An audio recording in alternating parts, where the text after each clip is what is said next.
Hi, my name is Will, and so many sales reps today underutilize the power of a well-run discovery call. Now, with the right discovery call framework, you're going to qualify leads, you're going to gather valuable intel, and you're going to position yourself as a trustworthy authority, all in one single phone call. And today, in this very video, I'm going to show you how you can structure your discovery calls so you can reap all of those benefits and more. Trust me, you're not going to want to miss this 8-step framework because it's going to save you tons and tons of time, and you're going to make way more money in your sales career easier than ever before.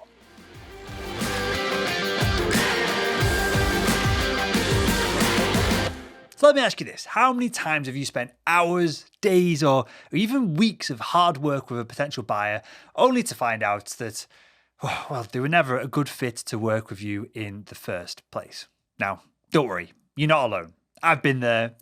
You've probably been there as well, right? As much as 67% of the lost sales that we all face each day are the result of sales reps not properly qualifying their leads, according to HubSpot.com. And more than a third of sales reps, just like you, say that qualifying and prospecting were the biggest challenges of their sales roles, according to our data over at Salesman.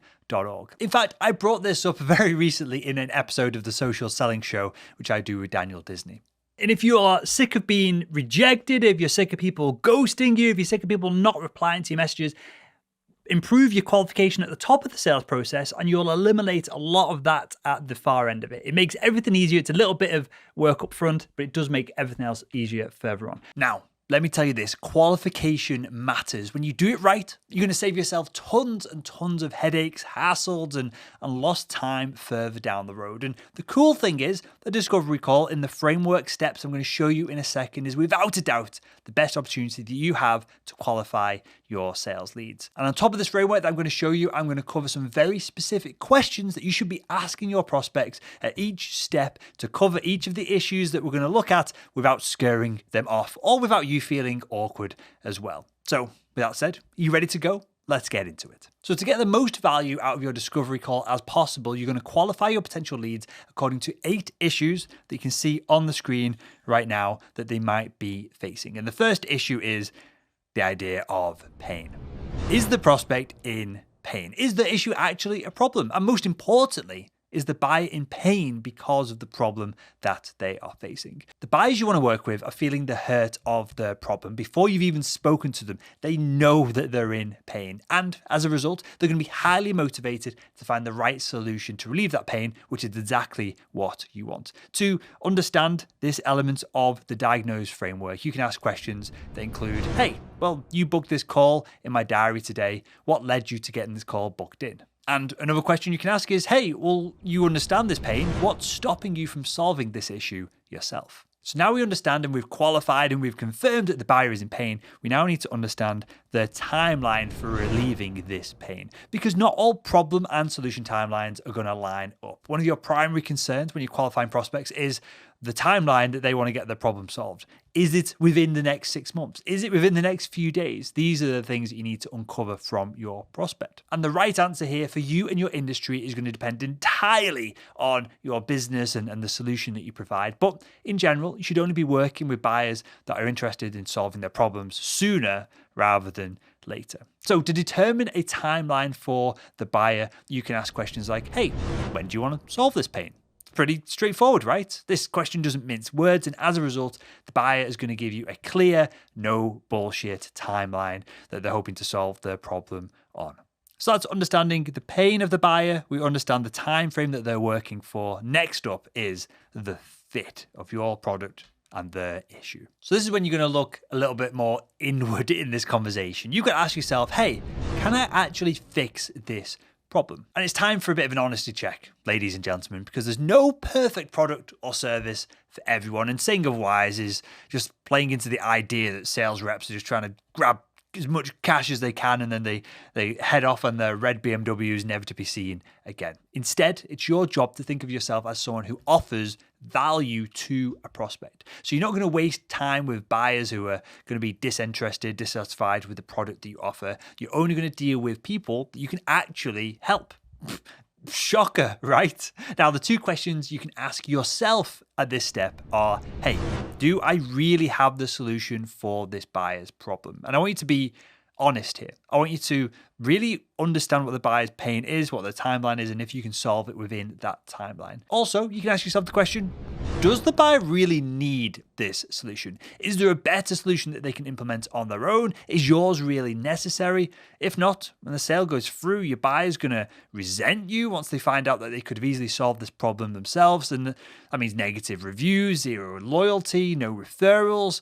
It creates this downward spiral of just whatever the opposite of sales success is.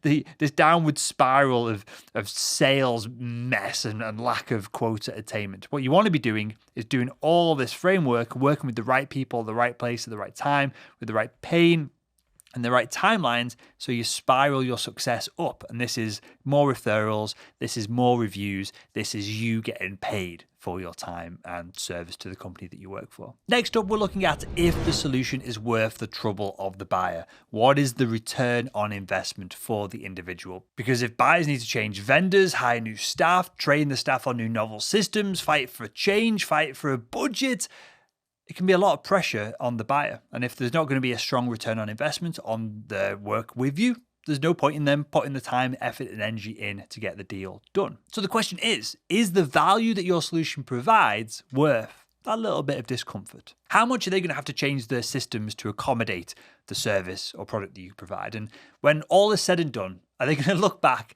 at this investment as a good purchase or one that just wasted their time and ate up too many resources? Now, going through this calculation upfront with the prospect on the call, look at the ROI of the financials, of the energy that's going to have to put in versus the energy that they're going to save on the far side of this is a must during this qualification process. And questions that lead to this answer of ROI, positive or negative, could be, hey, how would things be different if we solved this for you? Or even, what is your motivation to make this happen? So they're two emotional-led questions. We can also ask a more logical question as well. So for example, if we took your business from X thousand dollars to Y thousand dollars over the next 3 months with our training program, with our product, how would things change for you? So now we've discussed the ROI with the buyer with these questions, and they've turned around and gone, hey, yeah, I'm willing to invest X to get Y. I'm willing to put in this much energy to save this much time after the fact. It's time to move on to the next step of the discovery call,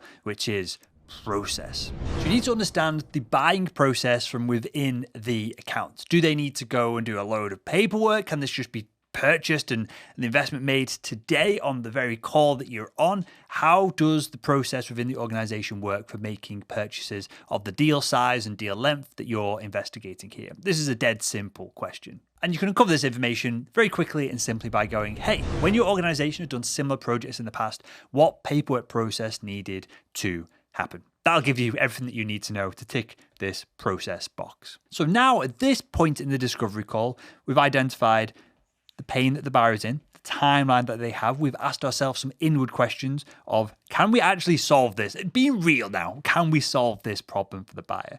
We've identified the return on investment the buyer is going to get if they work with us, if they invest into us, our product or service.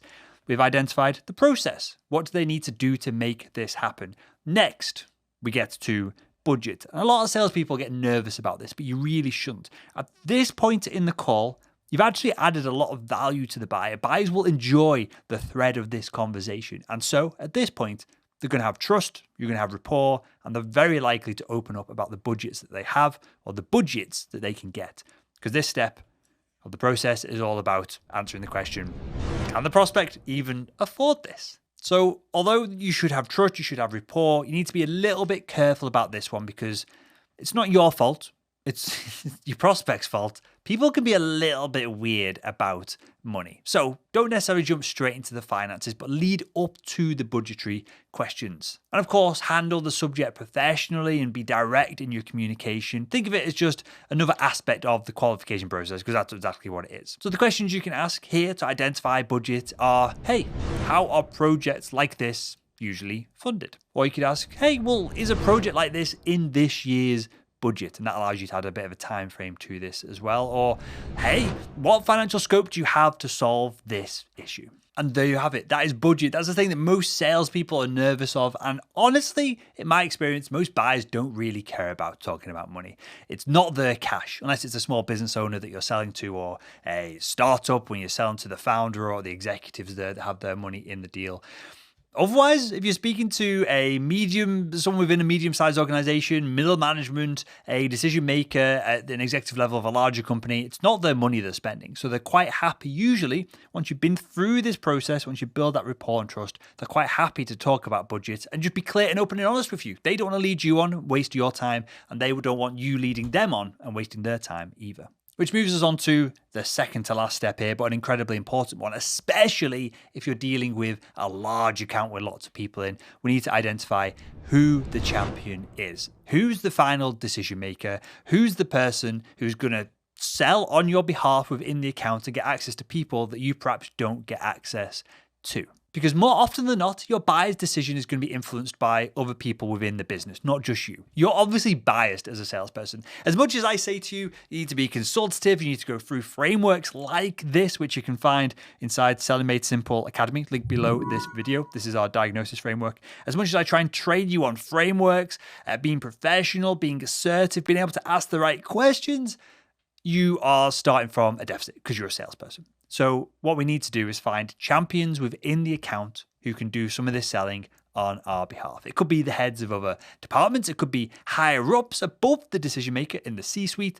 It could be even influential team members below them. That's why it's so important to identify this individual, this champion, before you confirm if the buyer is a fit. Doing so clues you into whether the prospect is the final decision maker and is the champion, or whether there's someone else you should be speaking to instead, or even as well. So the important question to ask here is, hey, and you can be somewhat blunt and somewhat flippant about this, hey, who's the person that people look up to within your department on projects like this? This is a subtler approach, and it's bound to help you uncover any hidden decision makers that are going to influence the passing of the deal, either for you or against you. And that leads us on to the final step of this diagnose framework, the final step that you must implement on every single diagnose call. You've got to get an agreement. You've got to understand, will the buyer commit? Because the last thing you want is for a high quality lead to run off after you've put in all of this work. You've been through this entire process and you've qualified them. They're happy. You've shown a strong return on investment. You understand their buying process. You've gone through every single step. Well, you don't want them to just disappear off the face of the earth after the call. That's why it's up to you to get a buyer's verbal commitment on the call. No, you'll follow up in a day. No, you're going to send over some emails or some literature or marketing material, whatever it is. You need to get that commitment on the end of this very specific diagnose framework call. Otherwise, the prospect's liable, if not very likely, just to walk away and get back to you when they've got a 3 minutes, days, weeks, or months from now. That's no good. So when you're determined that a buyer is a solid lead, don't hang up the phone before asking this final agreement question. Hey, so it seems like you're a good fit to work for us. If I can solve X issue, will you commit to doing Y? And this time-tested formula has it all: validation, a hint of flattery. The results are anchored into the question. And by asking this very question, you're tying a specific solution, your solution, to a specific result, the problem that they have and they want solving. And equally importantly, there's a layer of social proof here. There's a layer of, well, I've said I'm going to do this for Will. I should probably get this done for Will. Once people agree to this question of, if I do X, will you do Y? 9 times out of 10, in my experience anyway, they're going to do it. They're going to give you the results that they promised. And let me give you a real example here. So I'll go through this call when I'm selling our Selling Made Simple Academy training to the enterprise, to sales managers, to any organization that wants more than, say, like 5 seats to kind of 50 seats. I'll go through this exact conversation, get all the way to here, and I'll ask the question, hey, if I can make this happen for you, are you willing to get signed up within the next 5 days? And that's a pretty tough question to ask, but because I'm typically selling to chief revenue officers, chief marketing officers, sales directors, VPs of sales, they appreciate the directness of that question. They know that I can help them because we've massively clarified it there. They've had a great experience on this call, and they're going to give me a yes or a no. They're going to say, yes, okay, let's do it. We've got budget, we've got training budget. It's there every year. Let's spend it with you. Let's get the contracts done. What are the next steps? Or they're going to go, no, it's not possible. And you should have uncovered this in the process step of the framework already, but they're going to reinforce why they can't do it in the next 5 days. But typically, they're going to say, well, we can do it in the next 30, or we can do it next quarter, which I'm then disqualifying that individual in our business, so we just don't follow up with them. But other than that, if they can get it done within the next 30 days or so, we're rocking and rolling. And that gives you confirmation of the timeline. It shows that they believe that they're a good fit to work with you. It shows that their return on investment is high enough to validate and warrant to work with you, and all the other steps as well. So this is a question you must ask. It doesn't have to be as blunt as what I've just outlined, because maybe your deal cycles last 3 months, 6 months, 12 months, depending on the deal size. At that point, you're going to ask, hey, you mentioned Jerry is the person that everyone looks up to within the account. He is the champion. If I can get you a quote and a proposal done by the end of day tomorrow, can you book a meeting with me, you, and Jerry in the diary next week to go through it and make sure that it's all a good fit? So there's a slightly softer approach, or an appropriate approach if your deal length is longer than what ours is, which is typically a week or 2. So that's it. That is the diagnosis framework. That's how to run a modern, effective B2B sales discovery call. These discovery calls are an invaluable tool for qualifying prospects, gathering intel, and positioning yourself as an indisputable authority in your space. Your competitors are not going through a framework like this. They're just not doing it. They are going and sniffing about for the smallest chance of winning the deal, and then just going in with a pitch and throwing it on the prospect. When you slow down, when you imagine yourself, as Sam here is dressed up as the doctor, you ask these questions with no emotion. You let the buyer raise and lower their emotions accordingly, because some of these questions can raise emotions in the prospect, right? Once you sit back, you ask the questions calmly, you get to the end and you say, hey, I'll do X if you do Y. All of this falls into place. And you're going to qualify more prospects in a value-adding conversation, and you're going to get more deals done. So there we go. I hope you enjoyed this video. If you did, why not click the video that's on the screen right now and continue making selling simple.